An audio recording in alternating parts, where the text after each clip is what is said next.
Okay. નમસ્કાર. જિગ્નેશ સોની, SBI ગ્રાહક સેવા કેન્દ્ર. આજે એક દુર્ઘટના જે મારી સાથે બનતા રહી ગઈ એ બાબતમાં થોડી વાત કરવા માંગુ છું. એક અજાણ્યા શખ્સનો મારા પર ફોન આવે છે અને મને કહે છે કે ગાયત્રી પાઉંભાજી બાબરથી વાત કરું છું. મારો એક મિત્ર તમને પૈસા આપવા માટે આવશે અને તમારે એ પૈસા ખાતામાં નાખવાના છે. મેં કહ્યું સારું, તમે પૈસા મોકલો પછી હું નાખીશ. ત્યારબાદ થોડી વાર પછી એક મિત્ર અન્નપૂર્ણામાં જે નોકરી કરે છે એ ભાઈ આવે છે મારા ત્યાં. એ ભાઈને હું જાણું છું. એટલે મેં એમને પૂછ્યું કે તમે પૈસા લઈને આવ્યા છો, તમારામાં નાખવાના છે? તો કે હા. પણ પછી એમણે મને એવું કહ્યું કે તમે 8,000 રૂપિયા મને આપો, એવું સામેવાળી પાર્ટીએ મને કહ્યું છે. એક જ પાર્ટીએ મને એવું કહ્યું કે તમે હિરેનભાઈ પાસેથી પૈસા લઈ અને મારા ખાતામાં નાખજો, અને હિરેનભાઈને એવું કહ્યું કે તમે જીગરભાઈ જોડે જાઓ, ત્યાંથી તમને 8,000 રૂપિયા આપશે. ટૂંકમાં એ વ્યક્તિનો ઈરાદો એવો હતો કે હું 50,000 રૂપિયા એના ખાતામાં નાખી દઉં તો એ 50 એને મળી જાય અને 8,000 રૂપિયા હિરેનભાઈને આપી દઉં, એટલે હિરેનભાઈનું પાર્સલ એમના ત્યાં પહોંચી જાય. પણ અમારો એક નિયમ છે કે જ્યાં સુધી કેસ અમારા હાથમાં ન આવે ત્યાં સુધી હું કે મારો સ્ટાફ કોઈના પણ પૈસા ખાતામાં નાખતા નથી. એટલે આ નિયમના કારણે અમે આ ઠગથી બચી ગયા.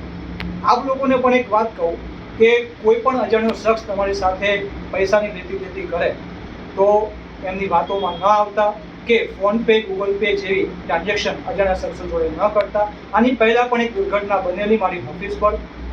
એક કસ્ટમર મારી પાસે પૈસા નખાવવા આવે છે, મેં એને ના પાડી, રવિવાર હતો એટલે. અને બીજો તરત એક કસ્ટમર આવે છે, એને કહે છે કે લાવો હું તમને પૈસા નાખી આપું છું, તમે મને કેશ આપો. પછી એ અજાણ્યો શખ્સ મારા ગ્રાહકને લઈ અને બહાર જાય છે. બહાર એની જોડે વાતચીત કરી એની પાસેથી 8,000 રૂપિયા લઈ લે છે, પરંતુ એના ખાતામાં જમા થતા નથી.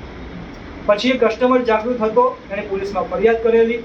મારું એનું રેકોર્ડિંગ જે છે કેમેરાનું એ મેં આપેલું, અને એનાથી કદાચ પૈસા પાછા મળી ગયા હશે, કેમ કે કસ્ટમર પાછું આવ્યું નથી. પણ આપ બધાને નમ્ર વિનંતી કે આપનું ખાતું આપના પર્સનલ ઉપયોગ માટે છે, અને કોઈને પણ ભાડે આપશો નહીં કે કોઈ પણને વાપરવા માટે આપશો નહીં, નહીં તો આપની સાથે પણ દુર્ઘટના બની શકે છે. આપ કાયદાના સકંજામાં આવી શકો છો. બાબરમાં રોજ 30 થી 40 એકાઉન્ટ બ્લોક થઈ રહ્યા છે.